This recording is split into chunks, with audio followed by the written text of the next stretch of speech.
유튜브 바이블 캔버스 구독자님께서 보내주신 묵상 스케치 자료를 깊이 있게 살펴보겠습니다. 여러분 한번 상상해 보세요. 네. 인류 역사상 진짜 가장 기가 막히고 또 비극적인 화명 분할 장면인데요. 아, 그 출애굽기 32장 상황 말씀이시죠? 네, 맞습니다. 화면 위쪽을 먼저 볼까요? 자욱한 구름이랑 막 번개로 덮인 웅장한 시내산 정상입니다. 거기서는 창조주 하나님께서 당신의 백성을 위해 아주 세밀하고 거룩한 법을, 그 10계명을 직접 내려주고 계시거든요. 우주적인 스케일에 정말 경이로운 순간이죠. 그렇죠. 그런데 카메라 앵글을 산 아래로 쑥 내려보면 전혀 다른 장르의 영화가 상영되고 있습니다. 그야말로 대혼란이잖아요. 네네. 방금 전까지 홍해가 갈라지는 기적을 보고 하나님의 임재 앞에서 두려워 떨던 이스라엘 백성들이 글쎄 자기들이 가져온 금부치를 다 녹이고 있습니다. 아, 상상이 가네요. 그러고는 금송아지 형상을 만들어 놓고 그 우상 앞에서 먹고 마시며 광란의 춤을 추고 있죠. 와, 산 위에서는 거룩한 언약의 문서가 작성되고 있는데 산 아래에서는 그 언약의 잉크가 마르기도 전에 계약서를 갈기갈기 찢어버리고 있는 셈입니다. 맞아요. 바로 그 뼈아픈 대조가 오늘 우리가 깊이 파헤쳐 볼 핵심입니다. 네, 오늘 이 묵상 여정의 목표는 사실 단순합니다. 도대체 인간의 심리 기저에 어떤 메커니즘이 작동하길래 보이지 않는 하나님을 그토록 빨리 지워버리고 당장 눈에 보이는 우상을 찾아 헤매는가. 아주 중요한 질문이죠. 그리고 더 나아가서 이렇게 철저히 실패한 자들을 위해 자신의 영원한 생명까지 담보로 내어놓는 한 중보자의 은혜는 어떻게 이루어지는가. 이 두 가지를 이 자료를 통해 낱낱이 해부해 보겠습니다. 아주 흥미로운 접근입니다. 우리가 흔히 이 사건을 읽을 때 이스라엘 백성들을 그저 어리석은 고대인들 이렇게 치부하고 넘어가기 싫거든요. 솔직히 저도 약간 그렇게 생각했던 적이 있어요. 다들 그렇죠. 하지만 이 자료가 던지는 통찰은 훨씬 더 예리합니다. 그들의 행동을 가만히 뜯어보면 현대인들이 매일같이 반복하고 있는 불안과 통제 욕구의 정확한 축소판이라는 걸 알 수 있죠. 자, 그럼 이 부분을 하나씩 짚어보죠. 하나님의 그 엄청난 기적을 두 눈으로 똑똑히 본 사람들이잖아요. 어떻게 몇 주 만에 이렇게 순식간에 타락할 수 있었을까요? 그러니까요. 출애굽기 32장 1절을 보면 백성들이 아론에게 몰려가서 이렇게 요구합니다. 제가 원문 그대로 한번 읽어드릴게요. 일어나라 우리를 위하여 우리를 인도할 신을 만들라. 이 모세 곧 우리를 애굽 땅에서 인도하여 낸 사람은 어찌 되었는지 알지 못함이니라. 네. 여러분 이 구절의 행간을 가만히 들여다보면 우상 숭배의 진짜 얼굴이 보입니다. 이건 단순히 금이나 나무 조각에 절하는 그런 고대 미신이 아니에요. 맞습니다. 여기서 백성들의 요구에서 가장 주목해야 할 단어는 바로 우리를 위하여 그리고 우리를 인도할 이 두 가지입니다. 아, 우리를 위하여? 네, 여기서 짚고 넘어가야 할 아주 중요한 사실이 있는데요. 백성들은 지금 하나님이라는 존재 자체를 완전히 부정하거나 무슨 다른 종교로 갈아타려고 했던 게 아닙니다. 아, 그럼 뭐죠? 이스라엘 백성들이 원했던 건 내가 원할 때 꺼내볼 수 있고 내가 가라는 곳으로만 가는 철저히 통제 가능한 존재였습니다. 아, 그러니까 비유를 좀 해보자면 내 맘대로 껐다 켤 수 있는 스마트폰 앱 같은 거네요. 아니면 주머니에 쏙 들어가는 사이즈의 하나님을 원했다는 거군요. 네, 정확합니다. 위대하고 두려운 창조주를 피조물인 내가 조종할 수 있는 안전한 수준으로 확 끌어내리려는 그런 이기적인 욕망이었네요. 네, 제공해주신 자료에서 청교도 신학자인 토마스 왓슨의 아주 날카로운 통찰을 인용하고 있는데요. 네네. 그는 우상은 단지 금이나 나무로 만든 형상이 아니라 하나님보다 더 사랑하고 신뢰하며 우리 마음의 보좌를 차지하고 있는 모든 것이다. 이렇게 정의했습니다. 와, 마음의 보좌를 차지하고 있는 모든 것. 자, 그럼 왜 인간이 이런 보이지 않는 본질보다 만질 수 있는 우상에 끌리는지 그 이유를 생각해 볼 필요가 있습니다. 그렇죠. 무한하시고 우리의 이해를 완전히 뛰어넘으시며 때로는 우리의 계획을 꺾으시는 거룩한 창조주 앞에서는 인간은 자신의 무력함을 느낍니다. 통제권을 잃어버리는 것에 대한 극도의 공포 같은 거네요. 맞습니다. 반면에 금송아지는 어떤가요? 금송아지는 말이 없죠. 화를 내지도 않고 우리한테 도덕적인 요구를 하지도 않고요. 그냥 내가 원하는 자리에 가만히 세워둘 수 있는 아주 편안하고 만만한 존재네요. 바로 그겁니다. 내가 통제할 수 있다는 환상을 심어주는 거죠. 산 아래의 백성들은 우리가 다루기 편안한 우리 입맛에 딱 맞는 형상에 하나님을 가두어 버리자라는 어떤 무의식적인 합의에 도달한 겁니다. 아, 정말 무섭네요. 보이지 않고 예측할 수 없는 거룩한 본 대신에 내 눈앞에서 당장 나를 안심시켜줄 통제 가능한 대상. 그것이 바로 그들이 주조해낸 금송아지의 진짜 본질이었습니다. 내가 통제할 수 있는 편안한 대상을 원했다. 이 분석이 정말 뼈를 때리네요. 근데요, 여기서 제가 솔직히 인간적인 관점에서 살짝 반론을 제기해보고 싶습니다. 네, 해보시죠. 청취자 여러분도 3000년 전 그 척박한 광야 한가운데로 들어갔다고 한번 상상해보세요. 여긴 뭐 물도 없고 식량도 부족한 사막입니다. 생존이 걸린 문제죠. 그렇죠. 근데 자신들을 이끌던 절대적인 리더인 모세가 산에 올라갔는데 40일이 지나도록 내려오지도 않고 감감무소식이에요. 살았는지 죽었는지도 몰라요. 네. 이런 극도의 감각적 박탈이나 생존의 위협 속에서 당장 눈앞에 막막한 상황을 해결해줄 가시적인 무언가를 찾는 거. 이거 어떻게 보면 생존을 위한 너무나 당연한 인간의 본성 아닐까요? 충분히 그렇게 생각할 수 있죠. 무조건 이스라엘 백성들을 배신자라고 비난만 하기엔 당장 내일 어떻게 될지 모르는 그들의 캄캄한 두려움이 저는 조금 이해가 간단 말이죠. 그 두려움 자체를 부정할 수는 없습니다. 심리적으로 보면 완벽한 패닉 상태였을 테니까요. 하지만 이 묵상 자료가 텍스트를 통해 우리에게 던지는 아주 예리한 분석은 다른 곳을 향하고 있습니다. 다른 곳이요? 그 상황 자체가 두려웠다는 것은 팩트입니다. 하지만 진짜 문제는 눈앞의 상황이 내 예상이나 내 시간표보다 더디게 흘러갈 때, 즉 응답의 공백기가 발생했을 때 그것을 견뎌내지 못하는 인간 본성의 부패함입니다. 아, 응답의 공백기를 견디지 못한다. 이거 조금 더 구체적으로 풀어주시겠어요? 모세가 산에서 더디 내려오는 그 기다림의 시간은 단순한 지연이 아니었습니다. 이스라엘 백성들의 신뢰가 진짜인지 가짜인지를 달아보는 테스트의 시간, 일종의 영적인 진공 상태였죠. 네네. 하나님은 당신의 백성들이 눈에 보이는 리더 모세가 없더라도 보이지 않는 하나님을 신뢰하며 그 자리를 지키길 원하셨습니다. 그런데 백성들은 그 불안감이라는 공백을 무엇으로 채웠습니까? 스스로 만들어낸 그 조악한 금송아지로 채워버렸죠. 네, 이 자료는 이 지점을 우리 삶으로 고스란히 끌고 옵니다. 우리 역시 기도의 응답이 지연되거나 커리어가 막히거나 건강에 적신호가 켜졌을 때 어떻게 반응합니까? 아, 무슨 말씀인지 딱 알 것 같습니다. 우리도 그럴 때 주님의 때를 잠잠히 기다리기보다는 당장 내 마음을 안정시켜줄 무언가를 막 찾잖아요. 그렇죠. 당장 통장 잔고를 보면서 안심하려고 한다거나 아니면 인간적인 인맥을 총동원한다거나 아니면 그냥 쾌락이나 세상의 안락함으로 확 도피해버리기도 하고요. 결국 그게 다 현대판 금송아지라는 거군요. 맞습니다.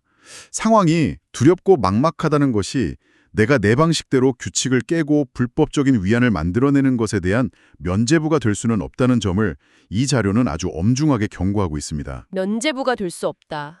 결국 모세가 산에서 내려와 어떤 행동을 합니까? 백성들의 타락을 보고 거룩한 분노에 사로잡혀서 하나님이 친히 써주신 돌판을 산 아래로 던져 깨트려 버립니다. 와, 언약이 파기되었음을 선언하는 정말 충격적인 행위죠. 네, 공의로우신 하나님 앞에서는 내가 너무 불안해서 그랬습니다라는 그런 상황적 핑계가 전혀 통하지 않는다는 사실을 아주 서늘하게 보여주는 대목입니다. 불안이 핑계가 될 수 없다. 진짜 무서운 통찰입니다. 언약의 돌판이 산산조각 났다는 건 사실상 하나님과 이스라엘 백성 사이의 관계가 끝났다는 사형 선고나 다름없는 거잖아요. 완전히 끝난 거죠. 만약 여기서 백성들의 철저한 실패랑 하나님의 진노로 이야기가 뚝 끊어졌다면 이건 성경에서 가장 절망적인 챕터로 남았을 겁니다. 네, 그렇겠죠. 그런데 여기서 진짜 말도 안 되는 놀라운 반전이 일어납니다. 바로 모세의 간구, 그 중보기도가 등장하죠. 출애굽기 32장 32절을 보면 모세가 하나님 앞에 엎드려 이렇게 기도합니다. 그러나 이제 그들의 죄를 사하시옵소서. 그렇지 아니하시오면 원하건대 주께서 기록하신 책에서 내 이름을 지워버려 주옵소서. 네. 여러분, 도대체 지금 모세의 머릿속에 그리고 마음속에 어떤 메커니즘이 돌고 있길래 이런 엄청난 기도가 나오는 걸까요? 방금 전까지 돌판을 던져 깨트릴 만큼 백성들을 향해 분노했던 모세잖아요. 네네. 그런데 막사 하나님이 이스라엘을 진멸하시겠다고 하니 모세는 자신의 염원한 운명을 협상 테이블에 올려놓습니다. 와, 자신이 하나님의 구원의 역사, 즉 생명책에서 영원히 지워지고 파멸되더라도 저 반역한 백성들만은 살려달라는 실로 경이로운 자기 희생의 선언이죠. 저는 이 장면을 읽으면서 약간 이런 이미지가 떠올랐어요. 저 멀리서 폭주하는 기차가 무서운 속도로 달려오고 있습니다. 선로 위에는 나를 배신하고 욕했던 사람들이 묶여 있죠. 아주 생생하네요. 그런데 모세가 어떻게 합니까? 그들을 향해 막 달려가서 자기가 대신 기차 앞으로 뛰어들며 그 사람들을 선로 밖으로 밀쳐내는 겁니다. 네. 자기는 산산조각이 나더라도 저 배신자들은 살리겠다는 거잖아요. 솔직히 이게 인간의 본성으로 가능한 일인가요? 인간의 본성을 완전히 거스르는 숭고함이죠. 그런데 여기서 우리가 놓치지 말아야 할 이 자료의 가장 깊은 분석이 등장합니다. 오, 어떤 건가요? 만약 모세의 기도가 그저 하나님, 제발 한 번만 불쌍히 여겨주세요. 제가 대신 죽을 때요 라는 식의 감정적인 호소로만 끝났다면 하나님의 공의를 막아서기 어려웠을 겁니다. 감정적인 호소가 아니었다고요? 네, 모세의 이 치열한 기도는 대단히 이성적이고 지성적이며 철저히 논리적인 언약적 변증이었습니다. 언약적 변증요? 그러니까 단순히 막 울며불며 매달린 게 아니라 아주 정교한 법정 변론 같은 논리가 있었다는 말씀인가요? 그렇습니다. 어떻게 논리를 전개했는지 그 메커니즘을 한번 볼까요? 모세는 하나님께서 수백 년 전 아브라함, 이삭, 야곱과 맺으셨던 그 절대적인 언약을 정확히 끄집어냅니다. 아, 조상들과의 약속이요. 이 백성들을 진멸하시면 자손을 하늘의 별처럼 많게 해주시겠다고 조상들과 맺으셨던 그 맹세는 어떻게 됩니까? 네네.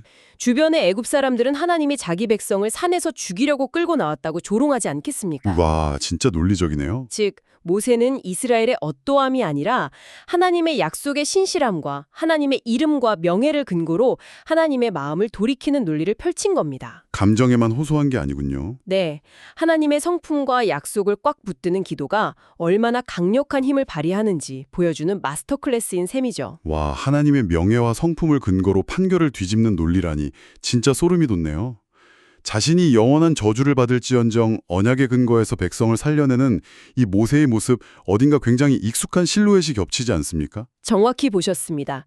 이 자료가 궁극적으로 도달하고자 하는 결론이 바로 그 지점입니다. 네. 모세의 이 중보기도는 수천 년 뒤에 일어날 우주적 사건에 대한 완벽한 그림자이자 예고편이었습니다. 아, 예수 그리스도 말씀이시군요. 맞습니다. 모세는 자기 이름을 생명책에서 지워달라고 요구하는데 그쳤지만 장차 오실 단 한 분은 실제로 자신의 생명을 십자가에서 완전히 찢으시고 대속물로 내어주셨습니다. 참된 중보자이신 예수님이시죠. 십자가라는 극단적인 상황 속에서 하나님을 배신하고 스스로 우상을 주조해내는 우리 같은 반역자들을 위해 자신의 모든 권리와 생명을 포기하신 분. 정말 은혜롭네요. 우리는 모세의 그림자 너머에 있는 그 참된 중보자의 완벽한 논리와 무한한 은혜를 이 본문에서 발견하게 되는 겁니다. 그렇다면 이 깊고 묵직한 탐구가 오늘을 살아가는 여러분과 저에게 어떤 의미를 던져줄까요? 오늘 살펴본 내용은 그저 모래바람 날리는 고대 중동의 역사 기록이 아니잖아요. 그럼요. 오늘 우리의 이야기죠. 지금 이 순간 복잡한 현대를 살아가는 우리 내면의 이야기입니다. 당장 내 계획대로 풀리지 않는 현실 앞에서 우리는 통제권을 잃을까 봐 막 두려워하죠. 그러다 보면 어느새 나를 안심시켜줄 가짜 우상들을 주조하고 있고요. 그리고 그렇게 주저해낸 우상들은 결국 우리를 구원하지 못하고 더 깊은 허무와 불안으로 몰아올 뿐입니다. 이 악순환의 메커니즘을 멈춰야 합니다. 맞습니다. 그래서 오늘 하루만큼은 내 마음대로 상황을 조종하고 통제하려는 그 이기적인 탐욕의 우상들, 거짓 우상들을 우리 마음의 보좌에서 단호히 끌어내리는 결단이 필요합니다. 네. 당장 눈앞의 현실이 막막하더라도 주님의 때를 인내로 기다리는 훈련 말이죠. 그런데 솔직히 머리로는 이해가 되는데 실전에 돌입해서 불안감이 막 엄습할 때 어떻게 이겨내야 할지 막막하단 말입니다. 그래서 아주 흥미롭게도 이 묵상 자료의 출처인 바이블 캔버스에서는 이 불안감을 이겨내고 말씀의 삶에 뿌리내리게 할 아주 구체적이고 실천적인 3단계 묵상법을 제안하고 있습니다. 오, 3단계 묵상법이요? 어떤 과정으로 진행되나요? 첫 번째 단계는 묵상 스케치 읽기입니다.